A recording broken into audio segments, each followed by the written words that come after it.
Polygon has been sold off officially and has been hit with mass layoffs. So apparently, they have sold the company, or they sold the website, I should say. So let's just go into it. So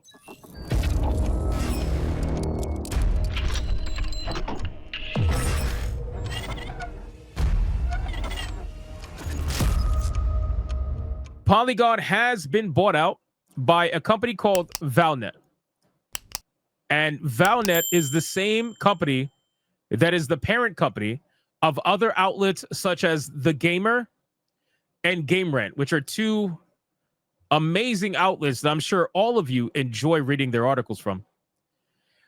Which I think is pretty funny considering that The Gamer and Game Rant are highly unsuccessful.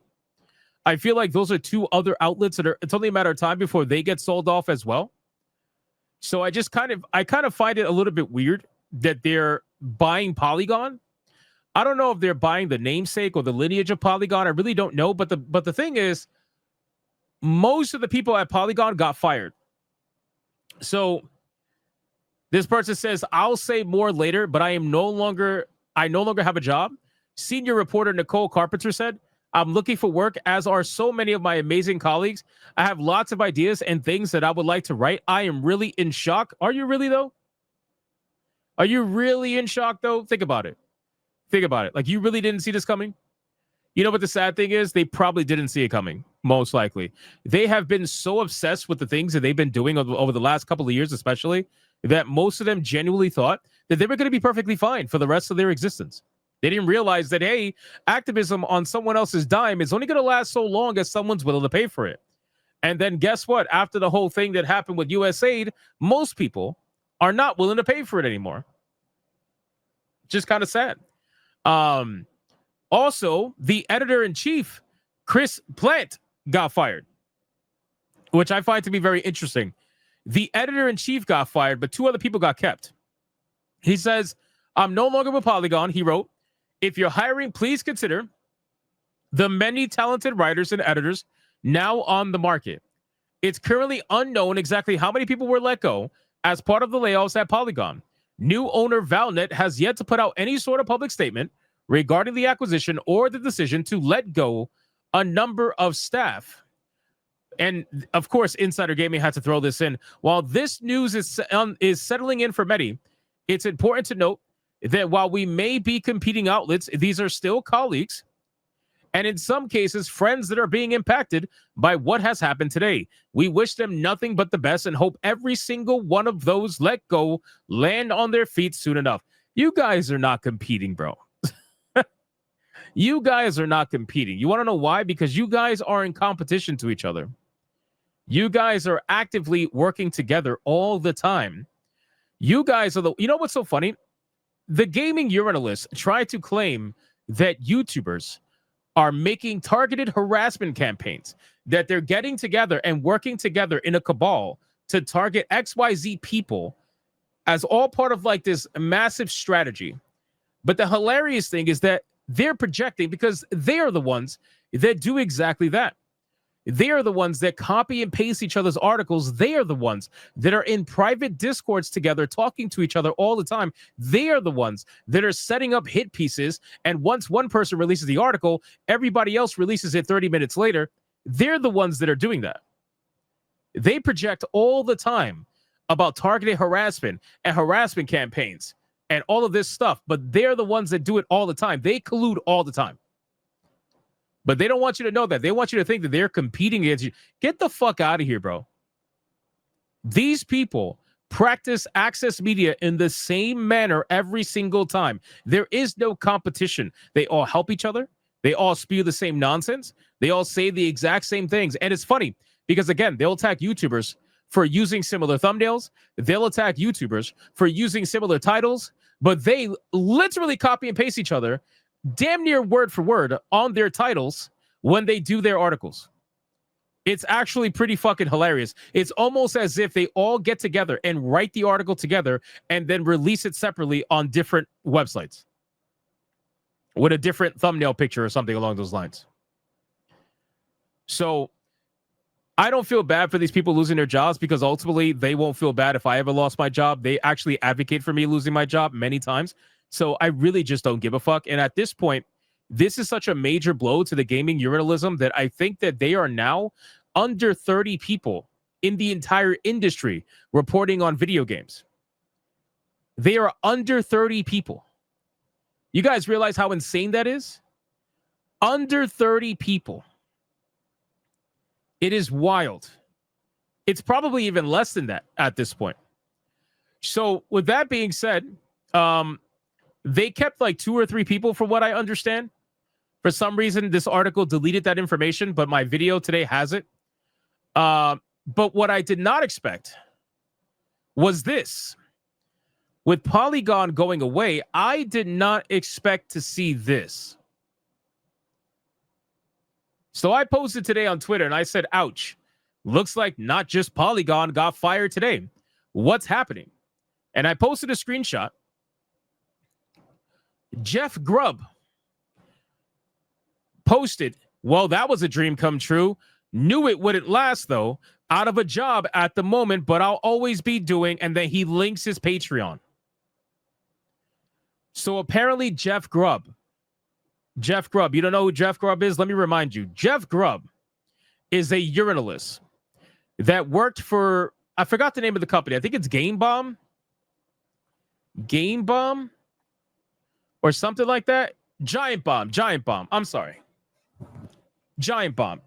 So he worked, yeah, he blocked me a long time ago. He worked for Giant Bomb. Now, who's Giant Bomb, you might ask? So Giant Bomb is the one that hosted Alyssa Mercante and had that stream where she said, come fight me physically, bitch. Jeff Grubb is the one that was sitting to the left of her, smiling like a schoolgirl over how happy he was to have Melissa Mercante on the stream. That is Jeff Grubb. Who else is Jeff Grubb? Well, Jeff Grubb, allegedly, is the one who took the information from Smash JT and Grums about the Dragon Age the Veilguard scoop when it comes to Corin Bush being fired or let go or leaving BioWare. He took that scoop, and every single mainstream journalist referenced him as the source, even though he was about a month late on the news, or like a couple of weeks late on the news. That's who Jeff Grubb is. Yeah, that's Jeff. Yep. So I just find it ironic that now that Jeff Grubb is also out of a job at the same company that he did wonders with, let's just say. Very interesting. Now, so what does this mean? So again, I find it interesting that they would buy Polygon. And apparently, by the way, Giant Bomb is like imploding. Apparently, from what I understand. Hold on. What is this? Oh, wow. Oh, wow. Hold on. It gets good. I did not read this yet. I might make a video on this tomorrow. Hold on. Oh, shit. No. It did not die ages ago. Hold on. Future of Giant Bomb website is now in doubt following prominent staff departures. The brand will undergo a strategic realignment, according to the owner fandom. A strategic realignment. Oh, let me guess. Fandom is done letting you guys do activism. So a bunch of you fucking activists left because you couldn't do activism anymore. This actually sounds very eerily similar to what Kotaku tried to do. What Geo Media tried to do with Kotaku. Geo Media tried to have a realignment, to use the same words. And they tried to say, hey, we want to focus on like video game stuff and video game guides and, do video game content because, we're a video game website. And the activists were like, no, what about my social change? And then it's like some random woman quit. So it sounds like fandom is trying to do the same exact thing. Let's see. The trailblazing. Oh, trailblazing.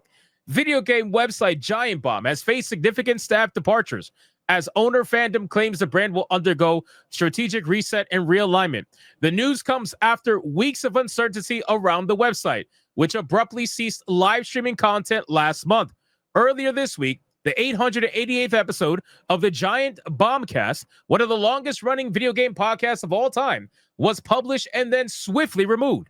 The episode included a lengthy section where the host mocked a series of overreaching brand guidelines given to the website by the current owner fandom. Oh, wow. Wait a fucking second. So you're biting the hand that feeds you? You're biting the hand that feeds you. That is hilarious to me. These guidelines included rules on swearing and other restrictions on content, which were entirely different from the style of content that Giant Bob has built its reputation on, hence the mockery from the cast.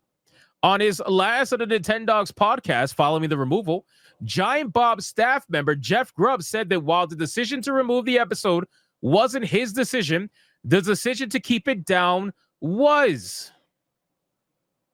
Bro, these people are stupid. They are unbelievably stupid. They are biting the hand that feeds them. What are we doing here? I mean, seriously. Seriously. So here's my assumption over what went down. Well, let's finish reading this first, and then I'll tell you. Longtime staffer Dan Reichert discussed the issues faced by the site during a stream on Wednesday, claiming he would never appear on Giant Bomb again, and that the direction that fandom was taking the company was not one he would like to be a part of. Oh, so, you know, a little bit more family-friendly, perhaps not as much swearing. Maybe talk about video games in a manner that is not sucking off progressive politics, perhaps. Reichert insinuated on the same stream that he would continue doing what he loves in the future, in addition to his Fire Escape podcast. Grubb also confirmed his departure, writing, well, that was a dream come true. Knew it wouldn't last, though. Out of a job at the moment, but I'll always be doing. And then he put his Patreon. Wow. Contributor Mike Minotti also confirmed he would no longer contribute to Giant Bomb going forward. Needless to say, I would no longer be contributing to Giant Bomb. Nothing but love to all the wonderful people there in GameSpot. Jeff was a workhorse and a hero for the way he shouldered so much responsibility there. And I am furious with the way execs treated him. We aren't going anywhere. Giant Bomb owner fandom has responded to the uncertainty around the brand. As you know, we've temporarily paused Giant Bomb live streaming, and that content is currently available on demand for our audience, a spokesperson for fandom told Kotaku in an email. We understand this programming pause isn't ideal for our audience, but it's part of a strategic reset and realignment of our media brands. We have some creative ideas for the future of Giant Bomb that we're actively working on that we'll be able to communicate more about soon. Bro, these people got kicked the fuck out. These people got kicked the fuck out. They're like, take your fucking activism fries, put it in the bag, and get the fuck out. Oh my God. No, genuinely what it is that the company wanted to take itself in a more serious, probably family-friendly, more video game-oriented conversations, overall neutral video game-oriented conversations. And these people over here had a meltdown because they've been running the show the way they wanted to run it for the last XYZ amount of time. And they probably thought after 800 something episodes that they owned the podcast, but little did they realize that they didn't own shit. You didn't own shit. See, that's the problem. You worked for someone else thinking that you own the fucking show. And sure, the show can die after your departure. Obviously, that probably will happen. But at the end of the day, you didn't own shit. You owned nothing. You worked for someone else. That was their show. And they told you what to do, and you didn't like it. That's basically it. So, Giant Bomb was launched in 2008 by veteran games journalist Jeff Gerstmann following his termination from GameSpot. He, along with Brad Shoemaker, Vinny Caravella, and Ryan Davis, served as the site's original staff, a pioneer in video content in the video game media industry. Giant Bomb built a loyal following due to the staff's unwavering honesty, and the rapidly growing giant bombcast. Yeah, unwavering honesty. You mean the same honesty they showcased in previous streams that we all made fun of because they were lying through their teeth? I guess it is what it is. The website, along with some sister sites, was acquired by CBS Interactive in 2012, reuniting Gershwin with the company that fired him in 2008. That's so ironic. It was around this time that Giant Bomb's subscription model gained traction. The site offered fans a chance to pay around $5 per month for premium video content, essentially establishing the crowd-supported games media model years before the launch of Patreon. Listen, at the end of the day, man, like I said, they have every right. You guys say this all the time. Well, not you guys. I'm talking about the journalists. They say this all the time. What is that? It's a company. It's a private company. It's a whatever company. They could do with what they want. Well, they kicked you the fuck out. It is no shocker that all of them left or all of them got fired. It's no shocker. Zero shocker. So RIP, because, man, I am blown away right now. I am genuinely blown away at how much is going down in the gaming industry right now. I mean, the simple fact that they just Polygon nuked, Giant Bomb nuked. We're talking about two of the legacy media gaming outlets, both being bombed within the same day. No pun intended on the words. That is crazy to me. That is crazy to me. And yet here we are. This is the gaming industry, ladies and gentlemen. What a fucking joke. Oh my God. All right.